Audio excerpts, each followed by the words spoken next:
Baik, kita lanjutkan. Untuk polimers, tegangan luluh, offset tegangan luluh juga dapat digunakan. Metode offset dapat digunakan. Namun, lebih umum untuk polimer menentukan titik luluh hanya jika terdapat nilai tegangan maksimum awal atau upper yield point atau area flat pada kurva, di mana area flat ini didefinisikan ketika nilai tegangan luluh bernilai atau tidak memiliki slope atau perubahan tegangan terhadap perubahan regangan bernilai 0 atau ada garis sedikit horizontal. Pada polimer dengan kekuatan luluh atas, seperti yang tadi sudah saya jelaskan, tadi ada baja karbon rendah, itu ada kekuatan luluh atas dan kekuatan luluh bawah. Pada kasus ini nilai tegangan luluhnya itu dapat melewati kekuatan patah atau sebaliknya. Jadi pada kekuatan tarik itu bisa lebih tinggi dari nilai offset atau tegangan luluh atau tegangan patahnya.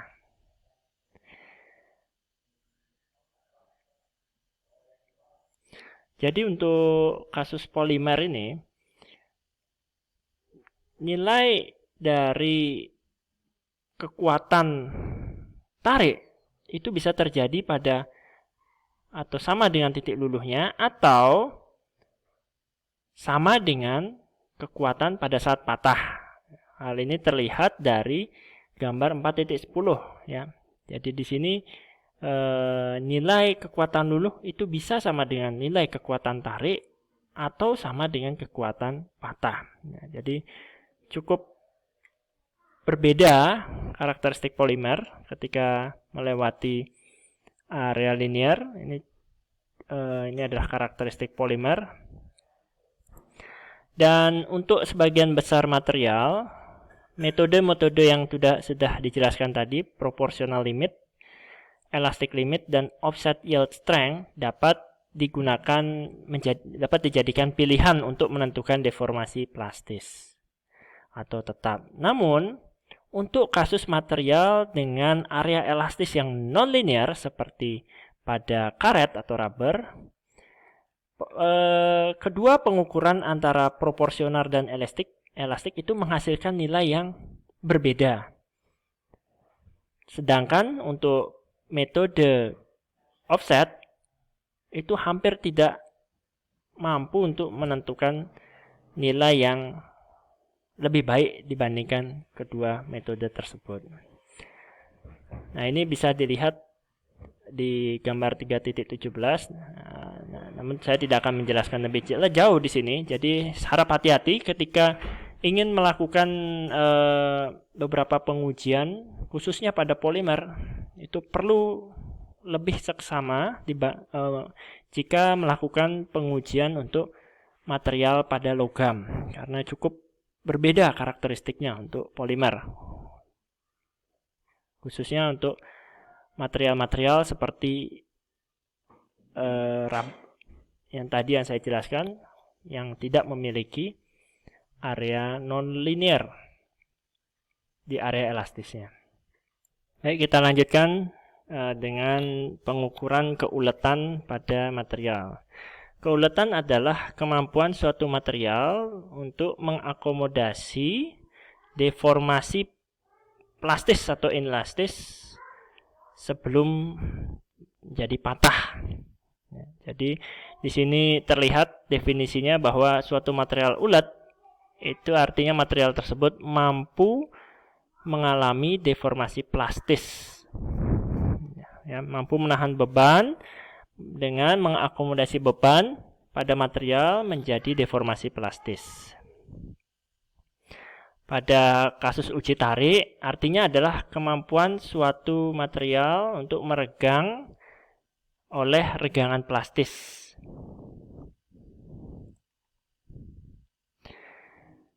Engineering stress strain at fracture, regangan saat patah itu juga adalah suatu pengukuran keuletan.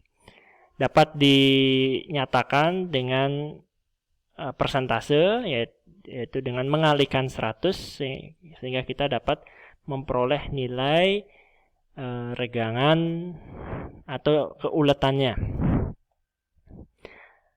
Hal ini dapat terlihat dari gambar 4.9 dan 4.10. Terlihat bahwa di sini material mengalami deformasi plastis dan pengukurannya dapat diperoleh, keuletannya dapat diperoleh dengan melihat nilai regangan saat patahnya dikali dengan 100%. Sesuai dengan standar ASTM untuk pengujian tarik pada polimer, termasuk sifat-sifat dan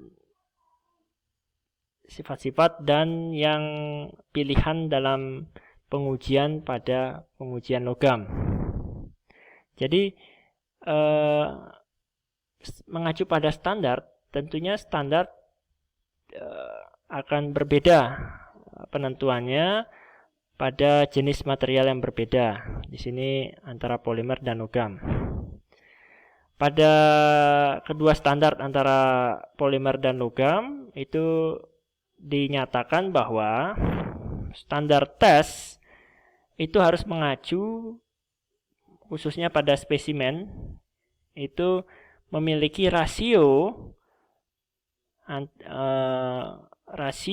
contohnya pada luas permukaan berbentuk lingkaran, rasio antara panjang spesimen dengan diameter itu bernilai 4 yang digunakan di Amerika. Tetapi untuk standar internasional umumnya nilainya 5. Ya, jadi dalam pembuatan spesimen umumnya mengacu pada rasio antara panjang terhadap diameter untuk jenis material dengan luas penampang berbentuk lingkaran. Metode lain untuk menentukan perubahan panjang dari suatu logam yaitu dengan cara memberikan tanda pada permukaan spesimen. Jarak atau L antara tanda sebelum dan sesudah pengujian diukur dan kita dapat memperoleh nilai regangan yang juga dapat dinyatakan sebagai persentase perpanjangan saat patah atau EPF. Jadi ada dua cara untuk menentukan regangan saat patah. Hal ini terkait dengan penentuan keuletan. Yang pertama adalah berdasarkan dari kurva yang kita peroleh dari pengujian tarik. Dan yang kedua adalah dengan mengukur secara manual sebelum dan sesudah. Memberi tanda pada spesimen sebelum dan sesudah, lalu mengukurnya dan diukur panjang saat patah dikurangi dengan panjang awal dibagi panjang awal. Sehingga kita dapat memperoleh nilai perubahan panjang saat patah.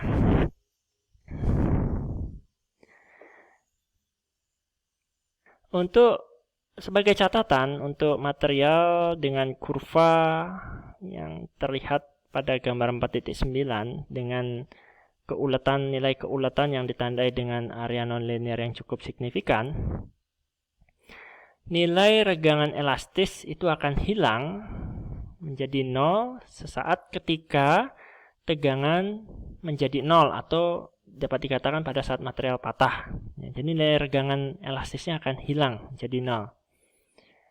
Jadi nilai regangan plastis dapat langsung ditentukan berdasarkan rumus ini. Untuk logam-logam dengan keuletan seperti tadi, seperti yang diilustrasikan di gambar 4.9, perbedaan antara metode yang diperoleh melalui data pengujian uji tarik, tegangan terhadap regangan, dan juga metode pengukuran, itu perbedaannya sangat kecil. Sehingga apabila kita menentukan nilai keulatan, itu bisa menggunakan salah satu dari metode tersebut.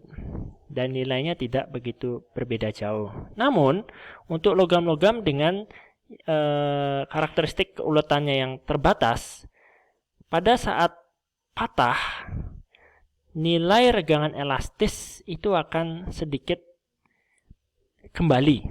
Jadi material akan mengalami regangan elastis, akan kembali seperti kembali ke bentuk semula, sedikit kembali sebentuk semula. Sehingga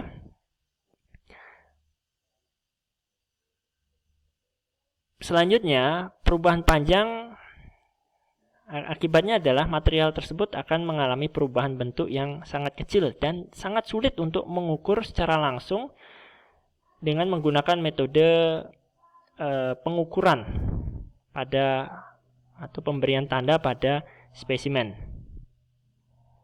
Sehingga untuk kasus-kasus seperti ini, karena ada regangan elastis saat material patah, pengukurannya dapat dilakukan dengan melakukan pengukuran berdasarkan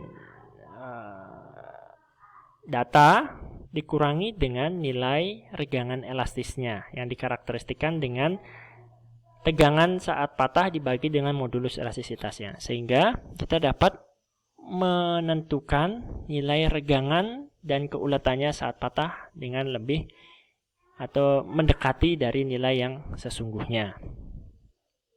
Jadi ada beberapa material yang memang memiliki keulatan yang terbatas, kita perlu mempertimbangkan saat patah material tersebut akan sedikit kembali atau mengalami regangan elastis.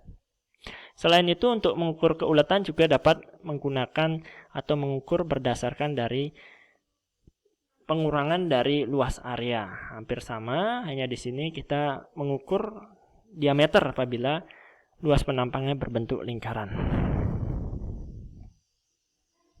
Selanjutnya adalah pembahasan tentang karakteristik necking dan keulatan. Jadi seperti yang sudah saya jelaskan berkali-kali bahwa material ulet itu mengalami fenomena yang disebut dengan necking.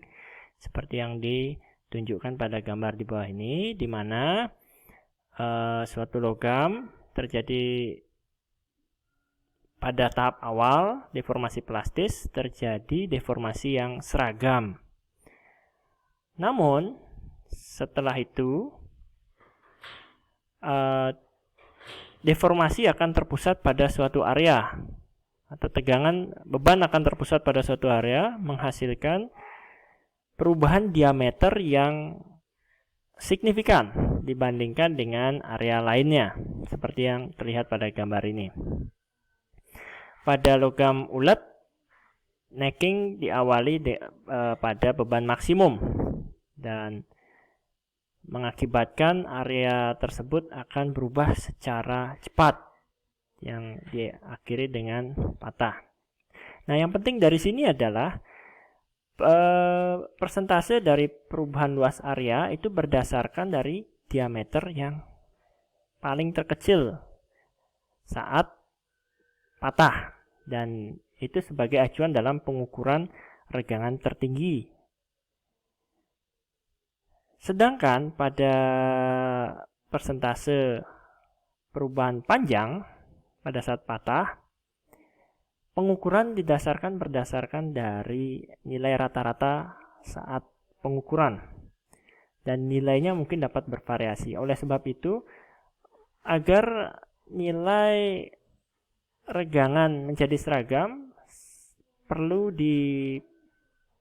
distandarkan di mana rasio antara panjang terhadap diameter itu memiliki standar. Untuk Amerika adalah 4 dan untuk internasional adalah 5. Dan ini dalam pembuatan spesimen tentunya kita harus mengacu pada standar, karena salah satunya adalah saat menentukan sifat-sifat mekanisnya agar tidak berbeda antara satu dengan yang lainnya. Ini adalah gambar suatu spesimen luas permukaan lingkaran di mana yang sebelah ini mengkarakteristikkan material ulet dan material kertas.